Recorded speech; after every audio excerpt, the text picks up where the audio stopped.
এরকম মজাদার চাউমিন খেতে হলে কি কি লাগবে তাই আপনাদের সাথে আজকে শেয়ার করব। প্রথমে আমি 2টা ডিম সিদ্ধ করতে বসিয়ে দিলাম। তারপর আমি নিয়ে নিলাম মুরগির মাংস, আর এই মুরগির মাংসটাকে আমি ছোট ছোট টুকরো করে এটাকে এখন লবণ, হলুদ, মরিচ মাখিয়ে সাথে দিয়ে দিলাম আমি একটু লেবু, আর এই লেবুটা দিয়ে এটাকে আমি এখন কিছুক্ষণ মাখিয়ে রেখে দেব। তারপর কিছুক্ষণ পর চলে আসলাম এই যে মাংসটা ভাজার জন্য। আর প্রথমে আমি চুলায় একটা কড়াই বসিয়ে দিলাম। কড়াইতে দিয়ে দিলাম পরিমাণ মতো তেল, আর তেলটা গরম হলে আমি দিয়ে দেব মাংসগুলো ভেজে আমি তুলে নিয়েছি। এখন আমি নুডলসটা রান্না করার জন্য সস বানিয়ে নেব।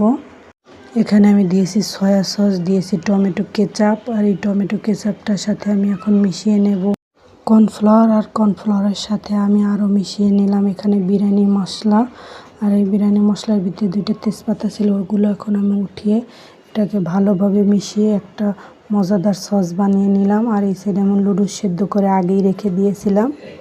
এগুলো এখন রান্না করব, এর জন্য চুলায় একটা কড়াই বসিয়ে দিলাম। কড়াইতে আমার মাংস ভাজার পর যে তেলটা ছিল ওটার ভিতরে দিয়ে দিলাম নুডলস, আর নুডলসটা দেওয়ার পর যে আমি সসটা বানিয়েছিলাম ওই সসটা ঢেলে দিলাম।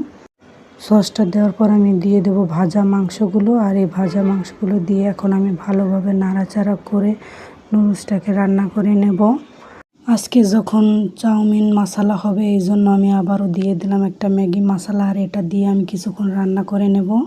এই তো আমার হয়ে গেছে চাউমিন মশলা, খেতে কিন্তু অনেক মজা এবং দারুণ।